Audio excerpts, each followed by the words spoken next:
Stargazer Barbara reveals SEGA TV! Hello and welcome to the RGDS podcast, and we've got another bonus video for you. I'm your host Paul Driscoll, aka the Drisk, and today we're embarking on a journey through the top 40 Mega CD games of all time. Well, according to me at least. The Mega CD was a bold and groundbreaking platform, showcasing games that combined jaw-dropping visuals, CD quality audio and music, and revolutionary gameplay. So from its timeless classics to hidden gems, we celebrate the very best this iconic system had to offer. So grab a cuppa, sit back, and join me as we dive into this epic countdown starting now. Okay, kicking things off at number 40, we have Ultraverse Priime, a beat-em-up based on the Malibu comic superhero. And whilst this doesn't reinvent the genre, it's a really solid adaptation with satisfying combat and colourful graphics. And you know, if there are fans of the comics, they'll appreciate it is quite faithful to it. But even if you're not, retro gamers will really enjoy its charm. Yes, it's a little rough around the edges, but it's fun nevertheless, and that's why it makes number 40. Okay, let's go on to number 39, and I've chosen Shadow of the Beast 2. This is, of course, based on the Amiga divisive classic, I guess you could say, but it is a visually stunning and challenging action-adventure experience. Now, the Mega CD version enhances the game quite considerably. It's got remastered CD quality soundtrack, digitized speech in the game, and animated cutscenes. Gives it more of a cinematic feel. Now, compared to the Amiga version, it gives smoother transitions, more narrative to the gameplay, but you know, it's horses for courses. I mean, some people prefer the simplicity of the Amiga original and that haunting soundtrack of the original, but nevertheless, I think it's really interesting. Even if I don't like the music as much, it's a bit heavier on the Mega CD, but nevertheless it's an interesting version to play, and a lot of people don't realise that it is a tweaked, some would say improved version of the Amiga game. Okay, let's go on to number 38, and I've chosen Pugsy, a puzzle platformer with unique physics-based gameplay and mechanics. Of course, done by Traveller's Tales, who did the Lego games, went on to do those. And here you control the titular hero, an alien going through colourful levels to make his way home. It really does have a lot of clever physics puzzles and object carrying to and from in the game, and whilst it is a little clunky because of the physics, it nevertheless is a fun game. I quite love it, and of course the Mega CD version adds the enhanced music and cutscenes. I love the music in this game, it always makes me smile, so it's definitely the definitive way to play this, I think, underrated gem. Okay, let's go on to number 37, and I've chosen The Adventures of Batman and Robin. This takes the superhero saga into the fast lane with adrenaline pumping action racing experience. Well, I say that, I mean, it does have its overemphasis on traffic and avoiding the traffic, so it's like going through a traffic jam in some ways, but nevertheless there's something fun about the game, and of course it mixes in these wonderful long animated series clips to the game. They seem to be possibly original or lifted from certain episodes, I'm not too sure, but nevertheless it really sort of tells the story of who you're up against. Like, you start with Poison Ivy, etc., and make your way through. So whilst I would be the first to say the gameplay is not perfect in any shape, way or form, there's something about this game that keeps drawing me back, and that's why it's made number 37. Okay, coming in at number 36 is Eternal Champions Challenge from the Dark Side. This is a brutal and ambitious 2D fighter where you get fighters brought from all different periods of history. The Mega CD version expands on the original, adds more characters, moves, and has cinematic fatalities in the game. It really gives a darker tone, and I quite like this. It's got deeper mechanics, as more moves to learn, and that's why it's become a cult favourite amongst fighting game fans and why it made my list. Okay, we've got a really obscure one at number 35 with Anet Futatabi. This is a beat-em-up exclusive to the Japanese region and is the spiritual successor to Wolf Team's El Viento, which is a better known game. It's a visually stunning and story-driven game with cinematic sequences that really push the Mega CD hardware. Now, whilst the game is relatively obscure, I think it's a must-play for fans of side-scrolling beat-em-ups, and one often gets forgotten about. Okay, let's go on to number 34, and I've chosen Heart of the Alien. This is a sequel to the game Another World, or Out of This World, as it's known in the US bizarrely, and this is really interesting because you got the original game, which of course is awesome, but what's exclusive to this version alone is you get a whole sequel of Heart of the Alien, and this follows on directly after when Another World comes to an end. You control Buddy, who was the alien sidekick in the first one, and it goes through not just following the events after he's rescued the hero of the first game, but also in flashbacks of how he ended up being imprisoned and his story. I think it's really interesting. I mean, the sequel element, I know the creators of Delphine that did the original Another World, they really didn't like that an external group came in to do a sequel. And I'll be first to say the puzzles and the flow isn't as polished as the original Another World. But hey, it's more Another World, and I think that alone makes it definitely one to play this version, no matter how divisive you feel it is. Okay, let's go on to number 33, and we have Thunderstrike. This is a thrilling combat helicopter sim, and the game combines fast-paced action with strategic elements as you pilot a gunship through a series of missions. Of course, you know, this is the sequels you had that came out on the Amiga, and this is really good. The Mega CD version improves with impressive visuals. It's got a real killer soundtrack, and I think this is a fun game. It's maybe not, I probably don't like it as much as other people, which is why it's so low on my list, but nevertheless it's an enjoyable game to play. Okay, we're on number 32, and it's Flashback. This is an iconic cinematic platformer with stunning rotoscoped animations and engaging sci-fi narrative. I think it gets a lot better after the jungle levels when you're in the futuristic cities, and whilst I think the Mega Drive or the Amiga was the one that everybody remembers, the Mega CD version really enhances that game even further with wonderful cutscenes, fantastic CD music, and I think makes it an even better game. It's certainly hailed as one of the most influential platformers of all time, and who am I to argue? Okay, we're on number 31, and we have Wing Commander. This is a great space combat simulation, masterpiece of storytelling and gameplay. Of course, you're the last standing to protect Earth against the Kilrathi, sort of like these cat-like aliens. It's a great storyline, and what was wonderful about this is it wasn't just the really good shooting sections where you were felt like you were in Star Wars, but it was the sidekicks were all given personalities and things, and you got to talk to them and get to know them. So, you know, if some of your fellow pilots got killed in action, it really was devastating because you got to know them.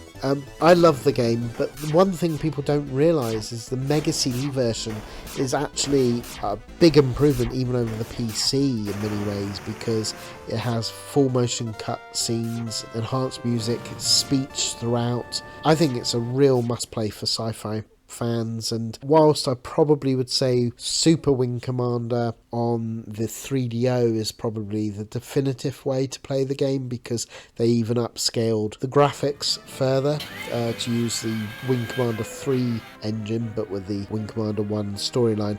I still think, yeah, this is the best way to play it. Is one of the best ways. Okay, let's go on to number 30, and I've chosen The Amazing Spider-Man vs. Kingpin. This is an action-packed title and pits Spidey against the greatest foes in a race to stop the Kingpin's evil plans. I think it really gives you that feeling of stepping into a living comic book, and I'd still say this is a definitive pre-32-bit era Spider-Man game to play. Okay, let's go on to number 29, and I've chosen Earthworm Jim Special Edition. This is a cult classic, of course, and mentioned it in the Mega Drive version, but the Mega CD version is probably the definitive way to play the first game today. It adds extra levels, improved visuals, it has CD quality music and audio, and it just makes it a better game over the Mega Drive original.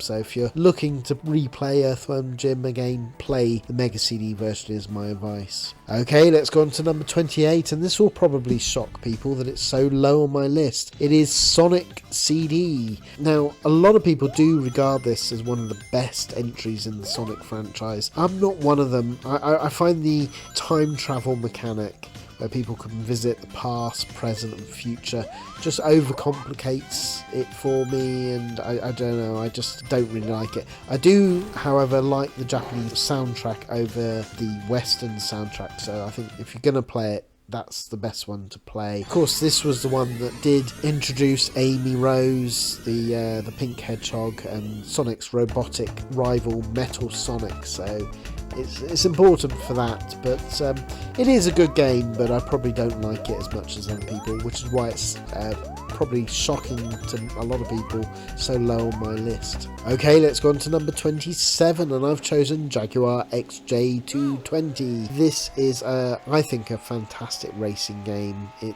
delivers smooth gameplay and also a great track editor. The Mega CD improves over the Mega original with a better sense of speed, and of course the CD soundtrack, which I think really adds it. Of course, this was a clone, sort of Core's answer to Gremlin, their former boss, because of course the Core derived out of Gremlin, so it was a bit of an axe to grind, and they went up against Lotus. They didn't achieve, I don't think, a better version, but nevertheless it is a great game and one that I really enjoy to this day. Okay, let's go on to number 26, and I've chosen Flink.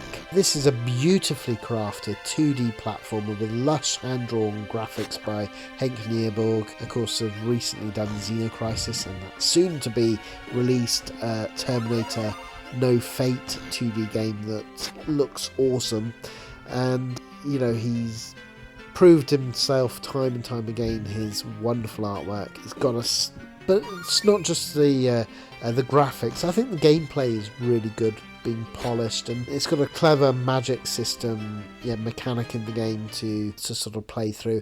And of course the Mega CD version again I think is the best version to play, because it adds not just the wonderful graphics but also the CD soundtrack. It's basically a visual and auditory treat that deserves more recognition as far as I'm concerned. Okay, we're up to number 25 already, and I've chosen Snatcher.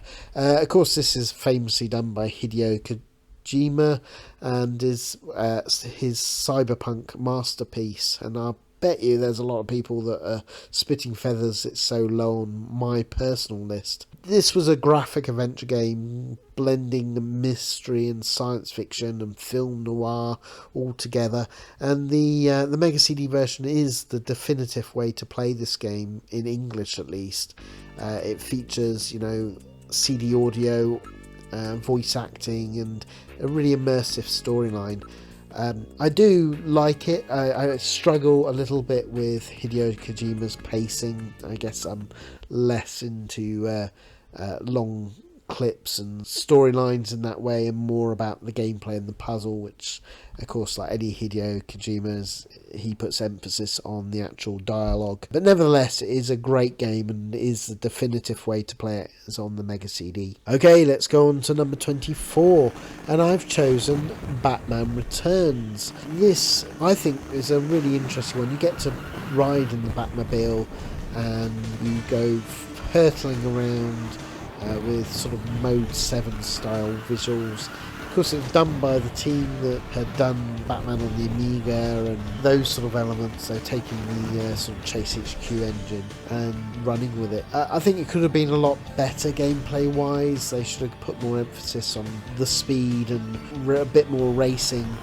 element than what it does, but nevertheless it is great, and it makes good use of the Tim Burton iconic film and clips from the film and the excellent soundtrack, so it's one I love going back to. Okay, let's go on to number 23, and I've chosen Dune. This is a strategy adventure hybrid based on the legendary sci-fi novel and the 1984 movie unofficially, but the characters look very close to the 1984 characters of the movie, but the Mega CD version again is the best version to play because it adds voice acting throughout. It adds the CD version of that beautiful soundtrack that was on the Amiga and the versions like that, and I just think this is an ambitious and immersive game, and a game that holds dear to my heart, and definitely the Mega CD version is probably the best way to play the game. Okay, let's go on to number 22, and I've chosen Battlecorps. This is an intense first-person mech shooter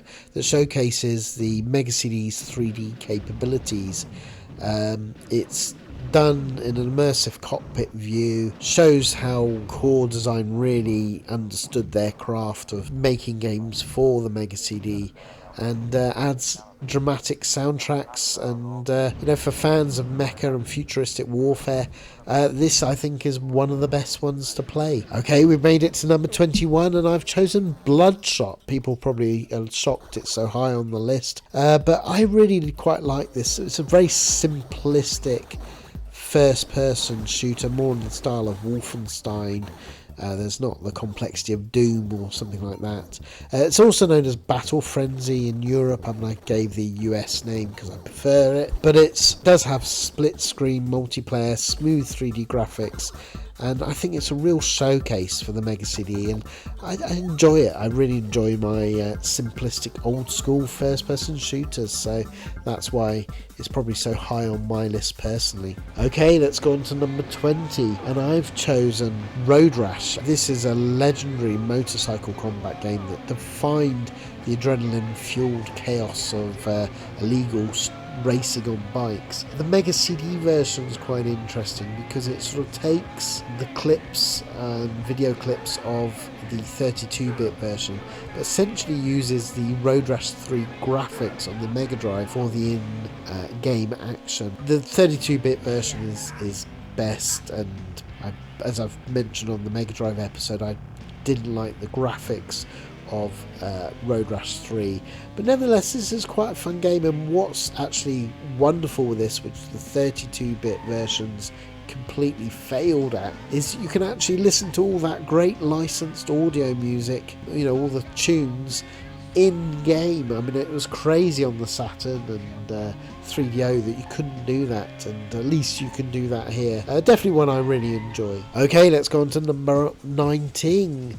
And I have chosen Robo Aleste. This is a top-notch vertical shooter from Compile, of course the famous Compile, and is the spiritual successor to Musha, which appeared on my Mega Drive list if you've watched that. This game delivers intense action, intricate level design, and jaw-dropping boss battles, and the Mega CD hardware is used to deliver additional visuals over games like Musha.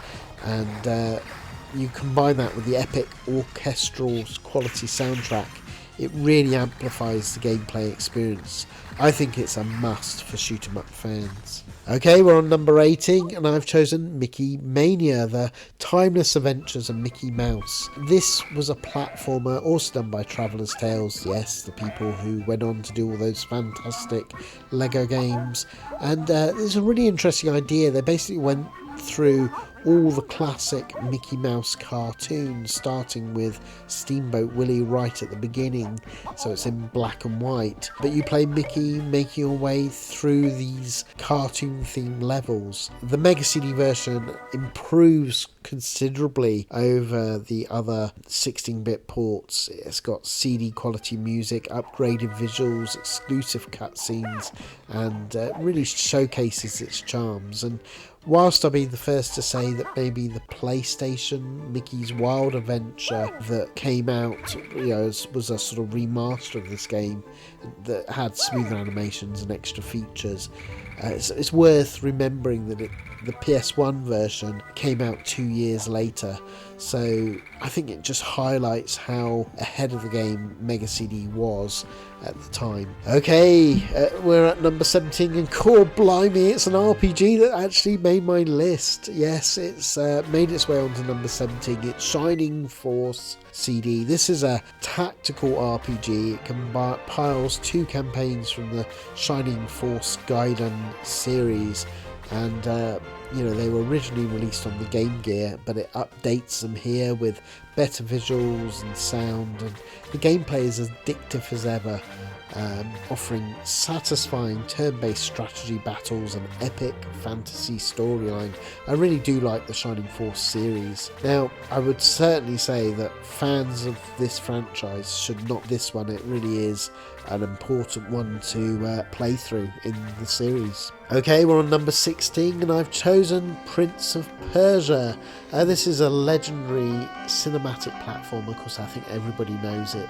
It was famous for its fluid animation and challenging gameplay, but the Mega CD version, I think in many ways, is the definitive release. It's got expanded levels, enhanced visuals. They've redrawn the main character to look a bit more sort of Arab clothed rather than the original white jumpsuit style. Maybe that's not to everyone's taste, but it's undeniable with its revamped soundtrack and precision platforming and tense sword fights. This is, I think, one of the best versions for that timeless classic, and well worthy of a playthrough today. Okay, we're on number 15 already, and I've chosen Slipheed. This is a 3D space shooter that showcases what the Mega CD's ability to render pre-rendered polygons alongside traditional gameplay, and it's a really fun shoot 'em up. The game's got smooth scrolling, epic soundtrack, and really creates that cinematic experience. I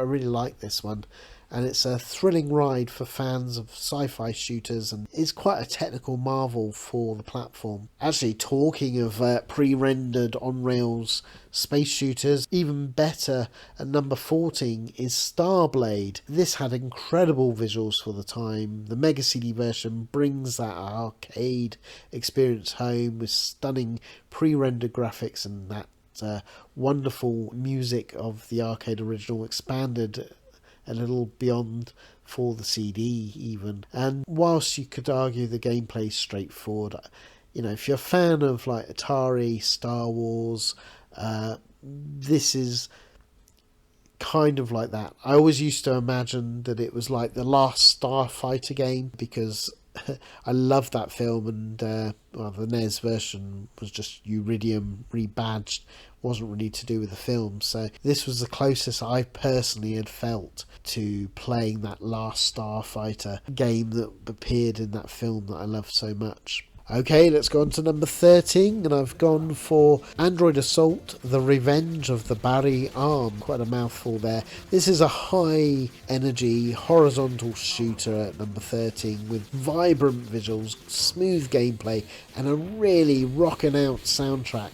The game is a favourite amongst shoot-em-up fans, rightly so, and that's why it made my list. The Mega CD hardware really gets put through the ringer with this, and with giving detailed backgrounds, dynamic presentation, and it really is a highlight of the horizontal shooter genre.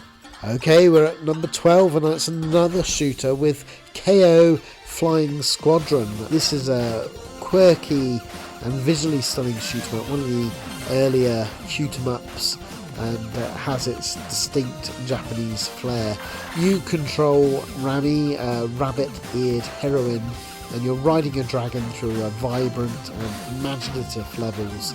The game's got humour, witty dialogue, charming aesthetics, and challenging gameplay, and that makes it a beloved cult classic. And although it gets stupid prices by collectors, if you can play this one, it is worth it. It probably doesn't deserve all the plaudits it gets, but it's definitely a solid title for the platform. Finally, we're at number 11, and I've chosen Soulstar. This is another core design classic and is a wonderful on-rail sci-fi shooter reminiscent of your Star Fox, but even better in many ways because it's using textured, hand-drawn visuals to give the 3D effects. It's using sort of like scaling sprites, and the Mega CD version that it came out on, just it's a wonderful gem really. I probably don't like the free roaming stages where it puts you on the ground in the craft. Actually, that's something that Star Fox also went wrong with later on. I prefer it when it keeps in space, but undeniably, you know, you combine it with the amazing music and soundtrack, the real technical powerhouse of the core team behind it. I think this is a true gem for the system, even though I would be the first to say it has the odd flaw here and there in terms of some of the levels being weaker.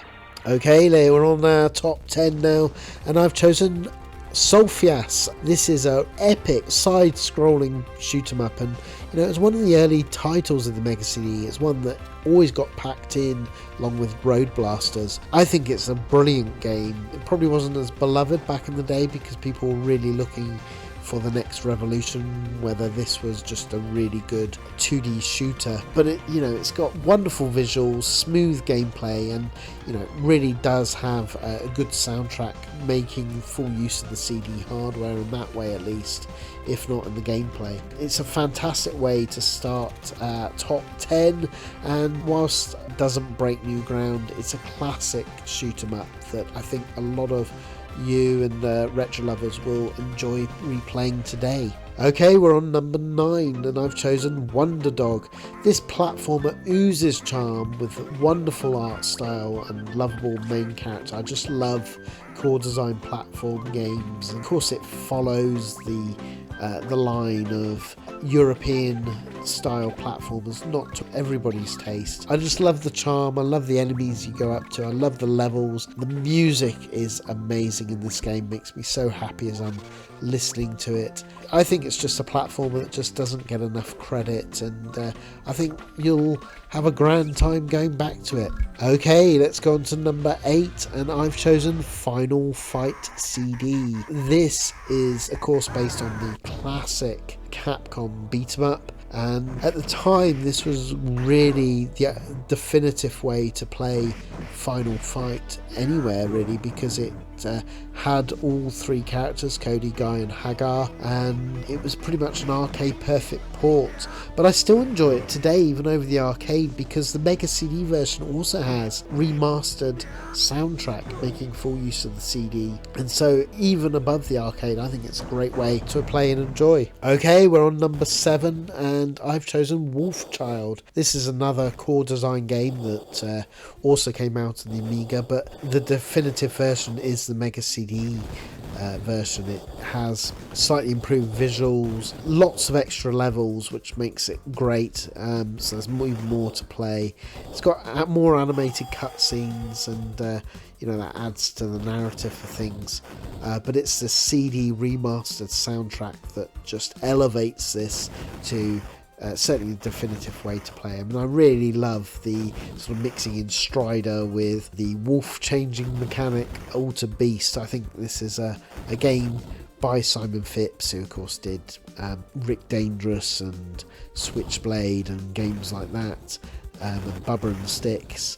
I think this is another awesome game that doesn't get talked about as much as some of his others. Okay, let's go on to number 6, and I've chosen Demolition Man. This is awesome, I think. It's a hybrid platform shooter, of course based on the Sylvester Stallone movie, where you sort of like cop thawed out for a crime he didn't commit to take on a really bad guy, that of course played by Wesley Snipes. It's a cheesy, wonderful film, but I really like this one, and the side-scrolling reminds me a lot of the Terminator game, but you also then have overhead shooting segments which are equally fun, and this is really, really good. And I think a lot of people don't really play this one because there is a really bad version that came out on the 3DO that was originally going to be on the Jaguar, and that is a really bad version, totally different game. This is the good one, but I think it was sort of ruined a little bit in people's minds because the other one came out first. This, I would say, has it's got a rocking soundtrack, explosive gameplay. I think it's a real hidden gem that doesn't get talked about enough. Also worth noting, they have lots of clips of the film as well as you go through the action. Okay, we're on our top 5 now, and at number 5 I've chosen Chuck Rock. Yes, another cool design game. Of course, most people know it from its Amiga or 16-bit versions, but what people probably don't realise, this is the definitive way yet again to play it. It allows, for a start, audio and music, and of course it's playing at the same time, which you couldn't on the Amiga at least, and it's got animated cutscenes, but even more than that, it's the music. I mean, they remastered all the music in the game, and it just makes it tremendous. I absolutely adore this, and I think it's one of the fun platformers, and I know there's a lot of fans of the Amiga Chuck Rock, so a lot of these people perhaps don't know that the definitive way to play it is on the Mega CD. Talking of remastered classics, Chuck Rock 2 Son of Chuck is at number 4. Yes, the sequel to the one we were just talking about, and again, this is pretty much all that I would say before. This time you play Chuck Jr., so you play a baby, and he's out to rescue his dad who's been kidnapped, and this is pretty much all I would say. With the first one, it's a definitive way to play. It's got better visuals, better effects, but also this has an even better and more eclectic soundtrack. There's loads of great tunes throughout, and it's just a fun game that I just love playing in. And again, the Mega CD version is definitive. Whilst I say with Chuck Rock and Chuck Rock 2, there are a few tweaks where, like pooping dinosaurs and busty cave women, that perhaps have been touched up a little bit by SEGA Got Cold Feet, but nevertheless, these are the definitive ways to play. Wow, we're on our top 3 now, and I've chosen Lords of Thunder, soaring up at number 3, and this is a stunning horizontal shooter, of course famous for its hard rock soundtrack and incredible visuals. Now, compared to the PC Engine, which a lot of people will tell you is the standout version, but I don't know, I like the Mega CD version. It's got a heavier soundtrack. The soundtrack, I think, is better. Of course, they made the localized text, but they've also made the gameplay that little bit easier, which, as I'm a bit of a wimp when it comes to gaming, I really appreciate. I think this is a wonderful shooter. You control your robots going through the different elements, and you can choose the order. Definitely one of the best Mega CD or Sega CD games out there. Okay, we're on our final 2, and at number 2, just missing out on the top slot, is The Terminator. This is of course based on the classic James Cameron film, and it's a run and gun shooter that perfectly captures the relentless energy of this iconic film. Now, whilst the Mega Drive version impressed with its solid gameplay, the Mega CD version sets itself apart with expanded levels, far more depth to the gameplay, but more importantly, along with the rather cool cutscenes, which were from scenes that were